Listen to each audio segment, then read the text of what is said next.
Fast snacks, fast food, fast reviews. Snack Masters Inc., a podcast served to you in 30 minutes or less.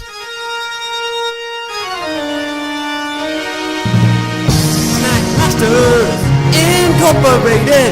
Snack Masters. Snack Masters.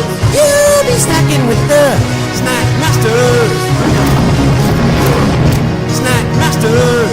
Snack Masters. Snack Masters! Yeah.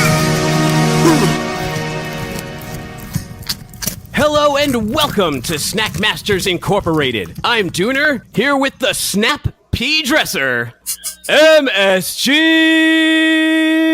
Did you see what I did there? I did, man. I'm always amazed at how you come up with these. That's fantastic. Well, dude, today's was easy because we're going to be doing Veggie Crisps. I love these things. My kids love these things. But before we get into those, it kind of broaches an interesting topic of all of the new, items and materials. I know we talked about flavors on the last episode, all the new flavors that have been out there, and that's a theme. But it's not just flavors that have been there.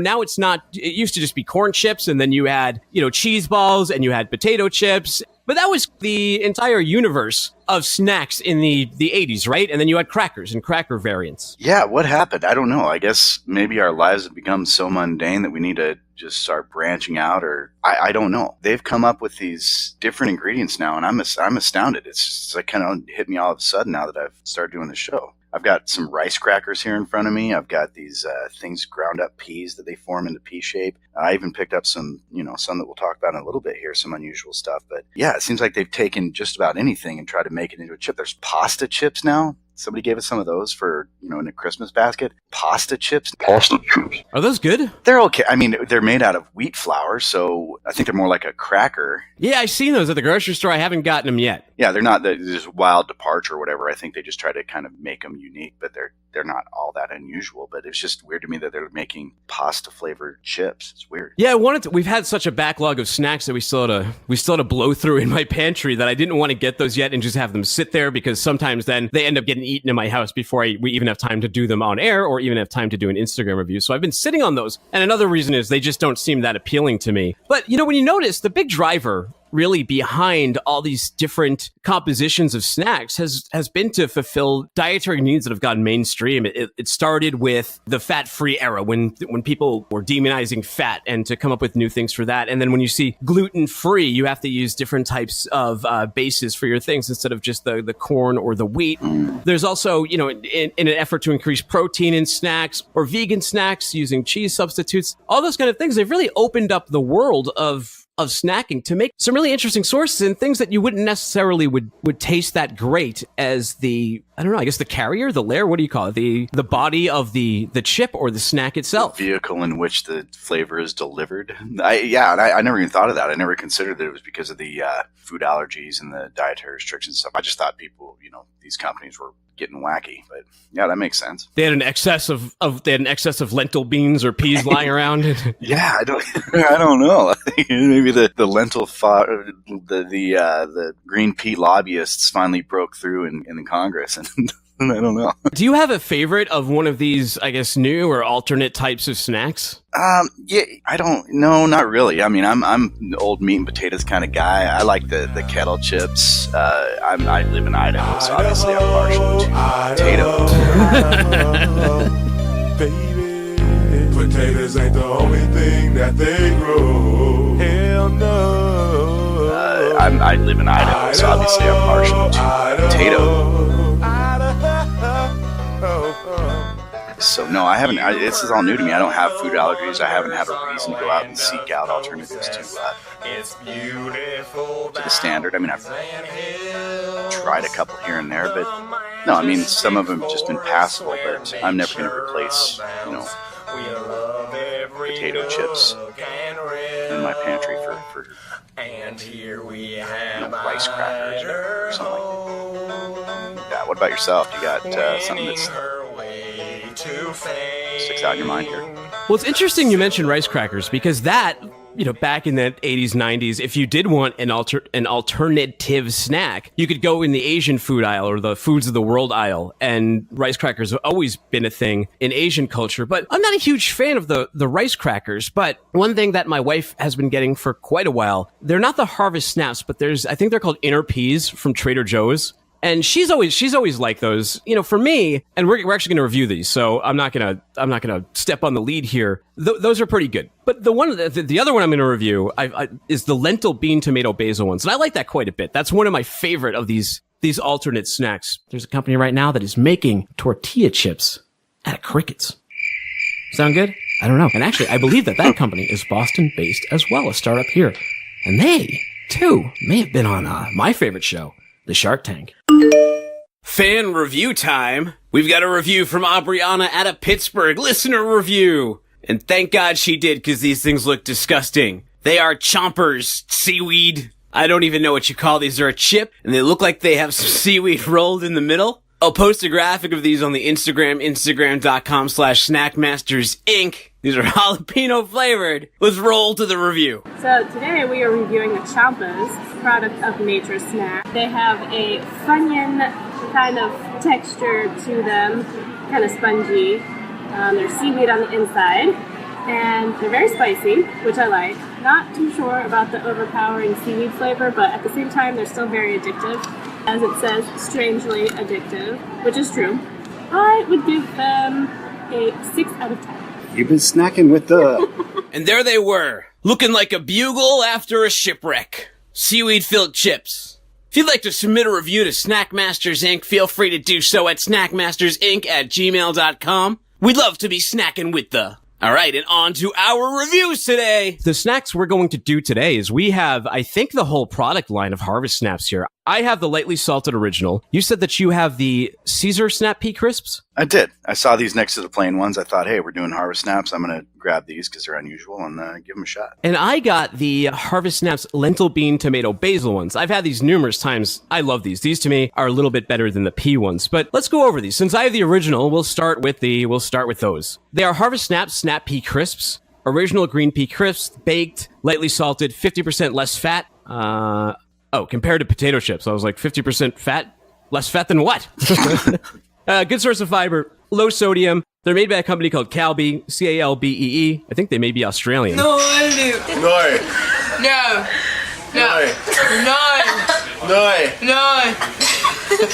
They're gluten-free. They are non-GMO. A bag here is 3.3 ounces. There's 3.5 servings in here, although if you bring this to the couch, there's a good chance it won't be coming back. These servings are relatively generous. You get 22 pieces, 120 calories, 5 grams of fat, 16 carbs, 5 grams of protein. They're made out of green peas, vegetable oil, some rice, some salt, a small preservative, vitamin C.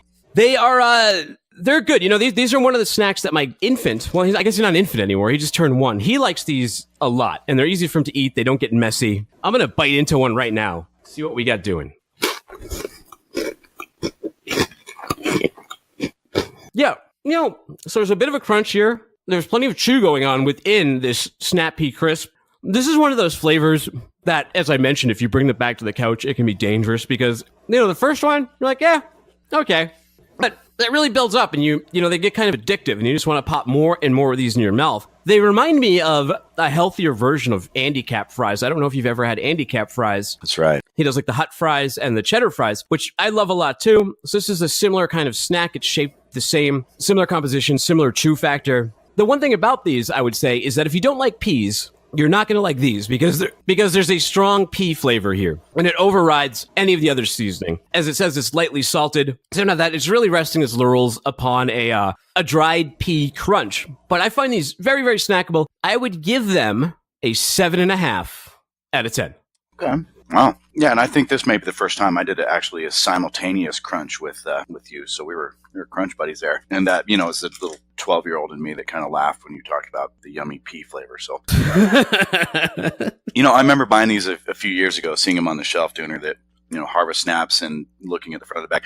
I actually thought they were like dried, kind of dehydrated peas. And I like eating snap peas just raw. I buy the bag at Costco and I'll chow on those as a snack. But I thought that's what they were. So I was a little bit thrown off when I opened them up and saw that they were just kind of ground up peas and shaped as a pea with flavor on them. That being said, I haven't revisited them. I wasn't overly blown away by them, but I did pick up these Caesar flavored ones, and actually I'm not disappointed. I'm sharing them with my dog right now. She's really going to town on them. She loves watching the show or being an audience here because she knows she gets little snacks while I'm eating. They're actually pretty good. They're a bold flavor, a lot bolder than I thought. A lot of times I'm afraid that these sort of things are going to be tame and not really, overpowering. These aren't overwhelming flavor, but yeah, you can definitely taste the garlic. They're good and salty, not like licking a salt lick, but you can definitely, again, taste the garlic, which is part of the Caesar, the flavor. They've got blue cheese solids in there that you can definitely get a hint of that. Vinegar that comes out, Parmesan cheese, mustard. Yeah, and I'd say they did a really good job with the flavor on this. I'd call them a 6. I'm definitely not going to throw out my potato chips and run to grab these off the shelf, but I don't regret my purchase, and I'll definitely finish the bag. They're pretty good. So as I mentioned during my review of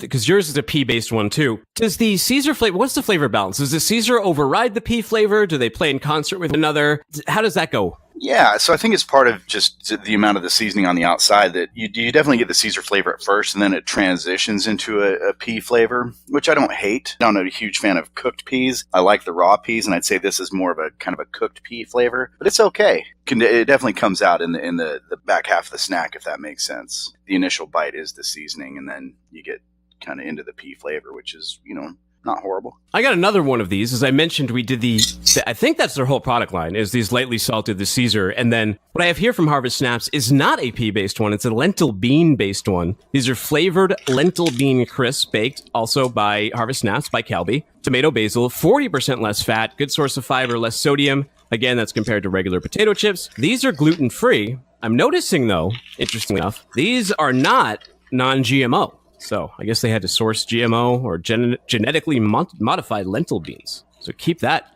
in mind if you only buy non-GMO stuff. This particular product does not advertise that like its brother does, and that may trick somebody. Like the other one, there's actually 3 servings in this instead of 3.5. You get 24 pieces, 120 calories, 6 grams of fat, 15 carbs, 5 grams of protein. Ingredients on here look like it's just lentil beans, some vegetable oil, vinegar powder, a number of other different seasonings. And these are lentil. A lentil is a legume. Legume, right? That's how you say it. Legume. And let me take a bite out of these. These are shaped very similar, and they look even more like the Andy Cap fries because they're a deep, like burnt orangish red color. They have seasoning on them, so more so than the green pea ones. So when you handle these, you're gonna have to wash your hands afterwards or wipe them on your pants. See what the crunch factor is. Yeah, man. I've had the lentil bean tomato crisps many a times. They're by far my favorite in this category. I've been there, done that, kept on coming. These come together in a brilliant tapestry of legume woven on the spindle and the loom. If Rumpelstiltskin visited me, I would give my firstborn son to have some more tomato basil Harvest Snaps. Just kidding, Snackmaster Jr. No, I wouldn't. But these are good. These are of these alternative Harvest Snap snacks. And because maybe I don't like pea that much, these really do it for me. These are they're really high up there. They're like a 9 for me. They're deadly. They're dangerous. I usually count out a serving instead of bringing the bag to the couch because this thing is returning empty if I do, and I'm looking for more. What's really nice about the flavor too is instead of an overriding bean flavor or a mushiness of bean, as you know, I don't know. When I heard bean initially, that's kind of what I think of, like a mushy bean or a refried bean or a kidney bean, which I like, but chips are the opposite. You want chips to be crunchy. Well, these are very crunchy, I'm happy to report. But the tomato basil flavor, it's like I don't know, it almost tastes like dipping a cracker in soup or something, except without the dampness and the moistness and the wetness you'd get of that cracker sucking it up. Have you had the tomato basil one or any lentil bean-based snacks? No, I can't say that I have. Again, this is kind of a new world for me, the alternative to potato chips and corn chips and stuff. So I haven't seen them. But if you recommend them, I'll definitely try them. Yeah, no, if you kind of like the Harvest Snaps, the pea ones, and you dipped your toe in that water but thought they were just okay, I highly recommend these lentil bean ones. I think that for what they're trying to do with the flavors here, the consistency, the taste and all, it just translates a little bit better to the tomato basil. I hope that they take the lentil bean and maybe try another, a few different flavors added to it, because I think the only one they have right now is this tomato basil. These are a mainstay though in our cupboard. I love getting these. I share them with the kids. They're good. It's interesting though. Not that we only buy non-GMO stuff. We're not that hung up on that. We will when we can. But I didn't notice that there was that discrepancy between the lightly salted Snappy Crisps and the tomato basil. Look on your Caesar bag. Does that one say non-GMO? It would be in the bottom left corner, like on my lightly salted bag. No, I've got, it says gluten-free. No, but it does not say non-GMO anywhere on the bag, so you're right. All right, so heed that. I guess if you are looking for these Harvest Snaps, you're used to the lightly salted being non-GMO, just be wary that the Caesar ones and the tomato basil ones do not share that distinction. Kind of along the lines of what we talked about here, unusual snacks and stuff, I looked purposely for something unusual and went to the organic aisle at the grocery store. And I bought these Simple Truth brand exotic vegetable chips. And you can tell just by looking at the bag that there's something different about it. They are not made out of potatoes. They're actually made out of sweet potato, taro, batata, and parsnip, which I don't know what taro and batata was. I didn't research it and stuff, but when you open the bag here, they look a lot like regular kettle chips. They're very dry looking. They're not oily looking. And there's a variety of, I put a picture up there. There's a variety of different colors here. There's kind of a sweet potato looking one, a really deep red one, and then one that really stands out to me. It's white and it's got like purple flecks in it. That must be the parsnip or something like that, but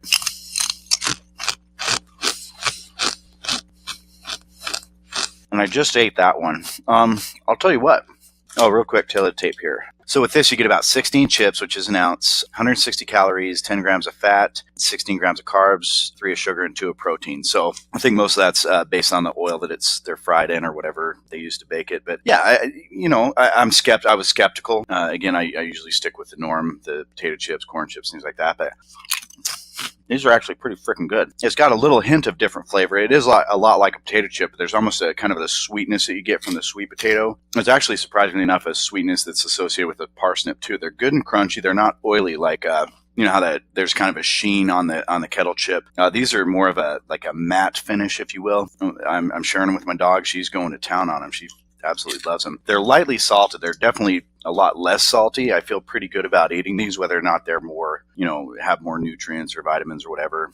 I'm not sure, but I'm actually shocked at how good they are. I didn't expect that. And the fact that they're good for you and, all that stuff. They weren't overly expensive. I think I spent maybe $2.50 for the bag, and it's a decent sized bag. I'd try these again. Maybe experiment with some dips with them. I think they're very dippable. They're not an overwhelming flavor. I was just going to ask you that. If you would pair these with a dip. When I think of a vegetable cracker, I guess I'm kind of thinking about, a vegetable chip, I'm thinking about, I don't know, vegetables with dip out. It seems like a natural pairing with maybe a ranch or a French onion dip, something to that effect. Yeah, I think it'd go really well because it wouldn't be a competitive flavor. I think, again, you're not getting a lot of the salt that you would from another chip. Some tzatziki. Yeah, why not? And I think Do you like tzatziki? I do. I love it. And there's really not a lot that could go wrong with these, just because, again, there's not going to be a competitive flavor. Yeah, these are. I'm overwhelmed by these. I'm definitely going to finish this bag. Good thick chip and a lot of crunch, not a lot of salt, and a really good flavor. What would you give it for a score? Oh, I'm sorry. I'd say these are an 8. Just as a side note, one of the things that is interesting to me with the Simple Truth brand, it says free from 101 artificial preservatives and ingredients. Which to me, I think most things you buy are free from a lot of anybody can say that. I'd like to know which artificial preservatives ingredients they do have, not just the 101 that they don't. Oh, yeah, that's an interesting marketing point. Yeah. So my nephew, he was by. He gave me a box of these bunny fruit snacks from my homegrown homegirl, Annie's. Attention! Attention! Ladies and gentlemen, attention! There is a herd of killer rabbits headed this way, and we desperately need your help. We've done a ton of our products, and he was begging for me to do a review of these because he knows I've done plenty of fruit snacks, and he didn't understand why we hadn't gotten Annie's homegrown organic bunny fruit snacks. These are grapes galore, natural grape flavor, certified organic, 5 pouches in the box. These are non-GMO, USDA organic, made with goodness, no artificial flavors, synthetic colors, or preservatives, not 101. So I guess this runs the gamut. No high fructose corn syrup, made with the real fruit juice. And these have a bunny cutout on the bag where you can see the actual bunny fruit snacks themselves on there. It's got the rabbit of approval on here that the kids love. And 1 pouch on here. There's 5 per box. Like I said, you got 1 pouch, 70 calories, 17 carbohydrates, 11 grams of sugar. So compared to other fruit snacks, not that bad. A little lower than the rest. Certainly much better than the fruit roll-ups that we did a few episodes ago. But let's see how they hold up. Let's try some of these bunnies for Snackmaster Dill. So this white one I'm eating, I think, is a white grape. And this red one, I imagine, would maybe be a red grape. Let's see if they taste any different. Yeah, I mean, they taste about the same as a lot of fruit snacks do, but they're pretty good. They have a nice flavor to them. They have a nice texture to them. They have a decent amount of chew, a decent amount of gummy factor. They have a decent amount of spring when you're chewing on them. I'm a fan of the Annie's brand, Annie's Homegrown. They seem to, they have great distribution. So if you're a fan of her stuff, they seem to do it right. They stay up with the trends in terms of being organic, non-GMO. Their prices are usually relatively competitive. Again, like they're organic, usually you get like 6 to 8 fruit roll-ups or fruit snacks in the other boxes. Here, Annie shorts you a packet. You only get 5. Seems kind of typical with Annie. You gotta check the scale on her when you're checking out at the register, you know? Yeah, that makes sense. But yeah, I mean, these are good. As far as fruit snacks go, they want the certified organic. I don't know if they're as good as the Transformers fruit snacks, because the Transformers fruit snacks for me are like eating nostalgia. But I would give these a solid 8. They're definitely a good fruit snack. I think that Snackmaster Dill made a good recommendation here. Have you ever had these Annie's Homegrown organic fruit snacks? I know you got the fruit snacks in your house. No, I haven't. When we go for quantity, not quality. We buy the big box of Treetop from Costco usually when we go. So no, haven't had much of the Annie's brand. Yeah. Unfortunately with Annie, you're always getting a little bit less. So your value condition and your value proposition really has to be tied into the non-GMO and USDA organic to I guess really move the needle and to really sell this one to you. We're Snackmasters Incorporated. You can find all of our episodes at snackmastersinc.com. We're also on Google Play and iTunes. If you'd like to do us a solid, subscribe, rate, and review the show. We're on Instagram. Instagram is a natural extension of the show. We have all of our mini reviews on there, pictures of photos of the food that we've taken, videos, Instagram.com/SnackmastersInc. We recently uploaded some videos and episodes to a channel we started on YouTube. That's YouTube, Snackmasters Inc. on there. We're on Twitter, @SnackMasters Inc. Hey, MSG, a couple of trailers just came out recently. You got The Last Jedi, which is coming out, or actually this will probably air when that's coming out, and the new Jurassic Park trailer. Jurassic Park Fallen Empire, I think it's called. And there was also the X-Men, what is that, Apocalypse? No, it's not X-Men. It's Avengers, the new Avengers movie. Have you seen any of these trailers? I stick with the, I keep up on the Star Wars ones. I'm a huge Star Wars fan. I love the series. I'm not as into it as some people, but I love Star Wars. Jurassic Park, I'm not really into, kind of fell off early for me. And no, I don't do a lot of comic book movies, so I'm not going to gravitate towards those. Yeah, I'm not a fan of the comic book movies. You know, maybe with my sons around that'll change as they get a little bit older. My son, he likes that one scene in the Captain America Civil War that involves Spider-Man. It's like a 10-minute long fight at an airport. He's big on that one, but doesn't care for the rest of the movie. I am excited for Star Wars. I'm not going to bring Snackmaster Jr. I took him to a movie during the summer. It was Cars 3, and he's just a little too young for it. He wanted to leave like 20 minutes into it. But it was a good experience, and it broke the ice on him. But I am going to go alone. I think I'm going to see it on the 15th, opening day, or the 14th, and I'm not sure exactly. I still gotta go over to the theater and get my ticket. I'm excited for that. And the Jurassic Park ones, I like Jurassic World. I thought it was okay. It wasn't amazing, but it was good enough. Good enough for a summer movie. But the new trailer is one of the worst trailers I've seen for a film of its type. It basically starts out with the cliche, like Chris Pratt's character and Bryce Dallas Howard. You know, it's 4 years later, and they teased a romance at the end of the other movie. Now they haven't seen each other in a number of years. You know, oh, what have you been up to? Who have you been dating? Kind of thing. They have to go back to the park yet again, just like in the Lost World, to save a bunch of dinosaurs. But this time they've tied in like an exploding volcano. So they got the volcano trend from 90s movies, like Dante's Peak and the aforementioned Volcano. And they tied that in with the dinosaurs. And the whole trailer is like one scene. They show the T-Rex heroing out, grabbing a Carnosaur, which seems like it would be like a tense scene in the film, but they give it right away in the trailer. And then they're being chased by this exploding volcano and the volcanic fumes, which would incinerate them, but they don't because they're wearing plot armor. And all the main characters and the dinosaurs are jumping off a cliff in this trailer. It's quite bizarre. I think they did a horrible job with it. And I hope that the movie itself has more to it than what they showed in there. I probably won't find out. Did you get your Last Jedi tickets yet? No, I haven't. I'm going to play that one by ear. I'm not going to go elbow to elbow with people. Just like on Black Friday, I'm going to wait till the crowd dies down, go see it when it's a little more room in the theater, a little easier for me to enjoy with my kid. Quick insert here. I did catch The Last Jedi on opening night on the 14th. Spoiler-free review. I thought it was pretty good. Gonna give it a B or a B+.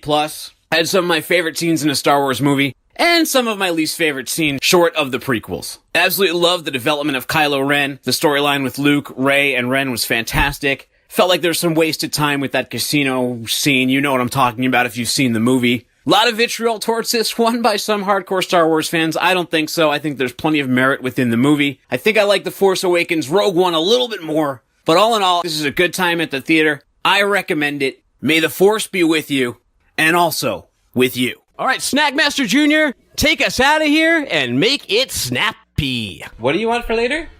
Follow me, okay? And see what I want for later. One of those for later. What are these? A chip and coin. A chocolate coin? Mm-hmm. This is called Gelt. And that's a Gelt coin. That is a Gelt coin. Do you think the chocolate's good? Mm-hmm. Can you put that one in the bag for later? Well, I don't want to start a holy war here, but do you think that this chocolate tastes better than the chocolate in your advent calendar? Yeah. Yeah, I think so too. I think this Palmer chocolate's much better, I agree. Can you put it in the bag for save it for later? Okay, will do. Snackmasters Incorporated. Snackmasters. Snackmasters. You'll be snacking with the Snack